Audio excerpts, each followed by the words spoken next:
مجھے بڑا تعجب ہے، ایک امبیسڈر سے میں نے پوچھا اسلام آباد میں نے اس کو پوچھا کہ تم نے کیوں سیز فائر کے خلاف ووٹ دیا، اور میں نے پوچھا اس کو کہ میں سننا چاہتا ہوں، کیونکہ دوسرے کا پوائنٹ آف ویو بھی تو سمجھ میں آئے۔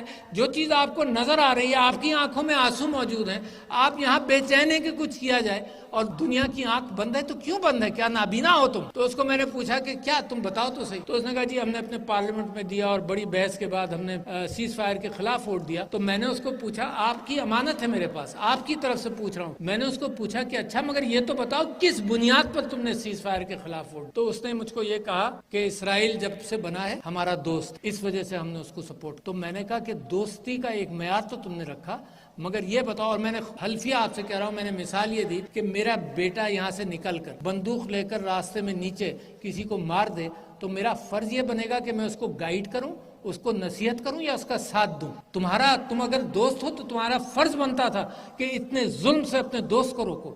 تو ہی ہیڈ نو آنسر۔ تو دنیا کے پاس جواب نہیں ہے، مگر دنیا بزد ہے۔ اچھا، دنیا متلاشی ہے ان آئیڈیلز کی جو آپ کے پاس ہے، آپ ان کو بند کر کے اپنی جیب میں بیٹھے ہوئے۔ آپ اپنا فرض اگر صرف یہ سمجھیں کہ میں نماز پڑھ لوں، روزہ رکھ لوں، اور جو نماز اور روزے کے اندر آپ کے لیے ہدایات ہیں ان پر عمل نہ کریں، تو پھر یہاں تبدیلی آپ کی امت میں کیسے آئے گی؟ دیکھو، ان کو کہنا ان کے یہاں تبدیلی لانا it seems to be a task which will take centuries to happen۔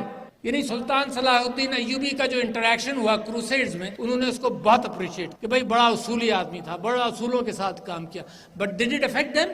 It did not. جب قومیں ابھر کر علم کی بنیاد پر اور طاقت کی بنیاد پر ابھر کر آتی ہیں، تب ان کے آئیڈیلز چلتے ہیں۔